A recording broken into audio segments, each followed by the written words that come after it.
হাদি যেমন আমাদের hero, Romeo আমাদের হিরো।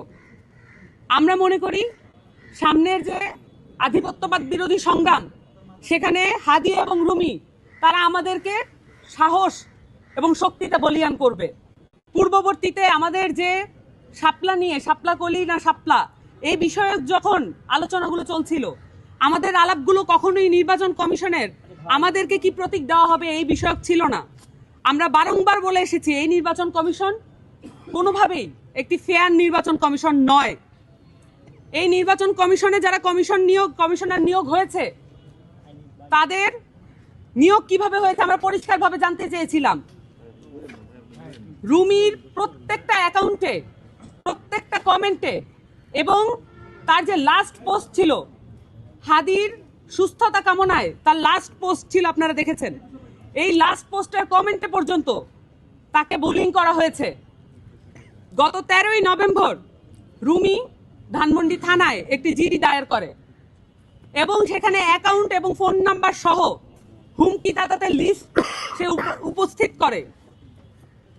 আমরা যেটা জানি, এইসব কাজ আসলে গোয়েন্দা বাহিনী তথা ডিজিএফআই এসবির, কিন্তু আমরা আমাদের পক্ষ থেকে তদন্ত করে যে এই তথ্য উপাত্ত তাদের কাছে দায়ের করছি, প্রমাণ যেগুলো হাজির করছি, সেই মোতাবেক আমরা কোনো ব্যবস্থা নিতে দেখছি না।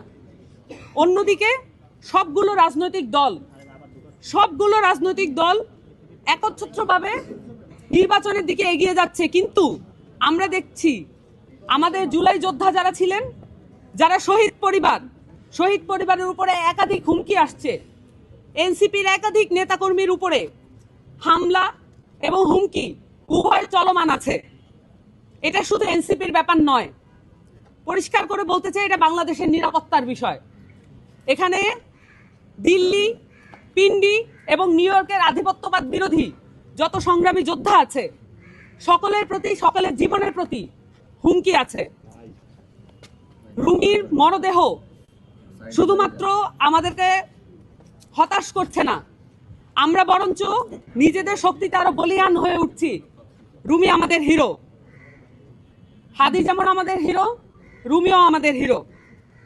আমরা মনে করি সামনের যে আধিপত্যবাদ বিরোধী সংগ্রাম, সেখানে হাদি এবং রুমি তারা আমাদেরকে সাহস এবং শক্তিতে বলীয়ান করবে।